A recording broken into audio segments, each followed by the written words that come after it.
Bonsoir à tous, on se retrouve comme prévu pour la conférence de presse d'Iñaki Peña avant le match contre Dortmund et on commence tout de suite avec la première question qui lui a été posée. On lui dit « Il y a quelques jours tu parlais de la confiance que te donne le coach et l'équipe et demain vous jouez à Dortmund dans un stade spectaculaire. Est-ce que c'est un stade où tu as rêvé de jouer ?» Iñaki répond « Oui, quand tu es petit et que tu commences à jouer au foot, ton rêve c'est de jouer ce type de match en Ligue des Champions et dans des stades comme ça. 80 000 places et contre une équipe qui a mis 27 buts en seulement 8 matchs. On va devoir nous donner à 100% pour pouvoir gagner demain et on est très concentrés.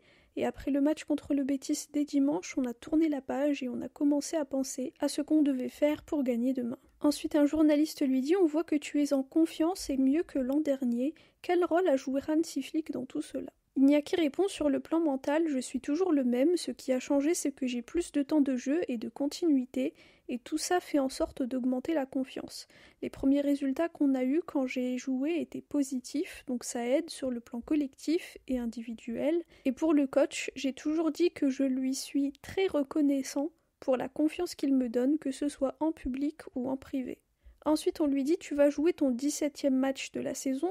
L'an dernier, tu en avais joué 17 en tout. En quoi tu t'es amélioré footballistiquement ?» Iñaki répond « Pas grand-chose au final. C'est vrai que l'an dernier, les résultats n'étaient pas bons. En Supercoupe, on n'a pas gagné. En Copa aussi, on a perdu. Sur le plan collectif, ça a été une saison difficile et quand j'ai dû jouer, c'était la dernière ligne droite de la saison. Je ne me souviens presque plus de l'an dernier. Je me sens très bien actuellement. Pouvoir jouer match après match pour un gardien, c'est très important et ça se voit. » Ensuite, un journaliste lui dit, après les mauvais résultats de ces derniers temps, est-ce qu'il commence à y avoir des doutes comparés au début de saison ou c'est juste une mauvaise passe ? Iñaki répond, toutes les équipes ont des hauts et des bas, aucune équipe dans l'histoire du football a gagné tous les matchs dans une saison. C'est vrai que le mois d'octobre était spectaculaire, c'était la réalisation de tout le travail effectué depuis la pré-saison, depuis juillet avec l'arrivée du coach. On sait ce qu'on a fait pour y arriver et ça nous donne de la force pour savoir ce qu'on doit faire à l'avenir. Quand tu as déjà démontré quelque chose, tu sais que tu peux le refaire. Demain, on doit revenir à ce niveau. Si on veut gagner, on doit nous donner à 100% comme on l'a fait au Bernabéu, ou contre le Bayern, ou encore contre Séville. Ensuite, un journaliste lui dit « Est-ce que Flick a insisté après les mauvais résultats sur le fait que l'équipe doit faire un pas en avant demain pour changer la dynamique ?» Iñaki répond « Oui. Il nous a dit qu'il fallait qu'on refasse ce qu'on a fait et qui nous a rendus instoppables. Il a une idée très claire de ce qu'il veut et il nous l'a transmise et demain on sait très bien ce qu'on doit faire et ce qu'on doit éviter.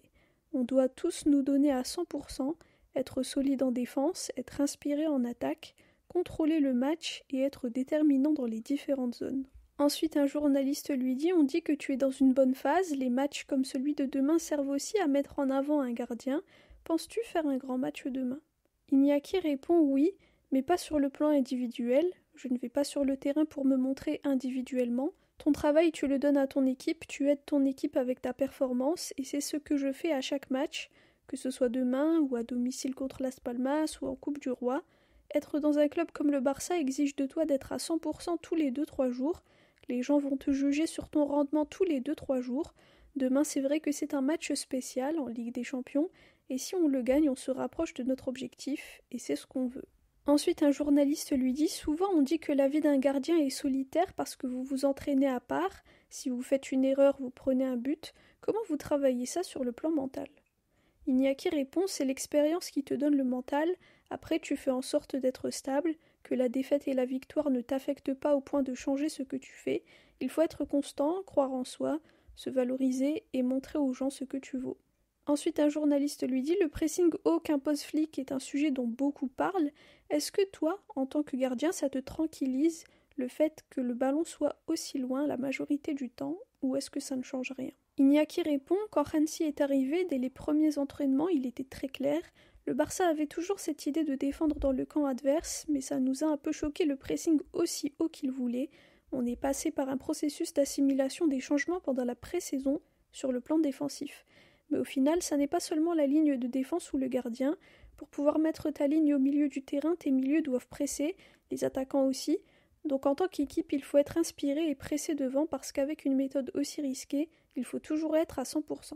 Sur le plan personnel, plus le ballon est loin de toi et du but, mieux c'est. » Et enfin, la dernière question, on lui dit Parfois, quand on te voit jouer, tu nous fais penser à Ter Stegen, quand tu as fait l'arrêt de la main l'autre jour et du pied aussi en 1 contre 1. Est-ce que ça te flatte? Iñaki répond: c'est vrai qu'en m'entraînant autant d'années avec Marc, même si chacun a son style, j'ai appris beaucoup de lui, mais aussi des autres coéquipiers, de Szczesny et des jeunes gardiens de la Masia. Il faut toujours apprendre et être à l'écoute de ce qui peut être amélioré, que ce soit technique ou tactique. Si tu fais du bon travail, les gens vont te flatter, ça ne change pas grand-chose. Voilà pour la conférence de presse d'Iñaki Peña avant le match contre Dortmund de demain. Personnellement, j'ai bien aimé la manière dont s'est exprimé Iñaki et j'ai bien aimé aussi sa mentalité. Je pense qu'il mérite qu'on lui fasse confiance. Voilà, on espère donc une victoire demain. Merci à tous pour votre écoute. Visca el Barça et Visca Catalunya.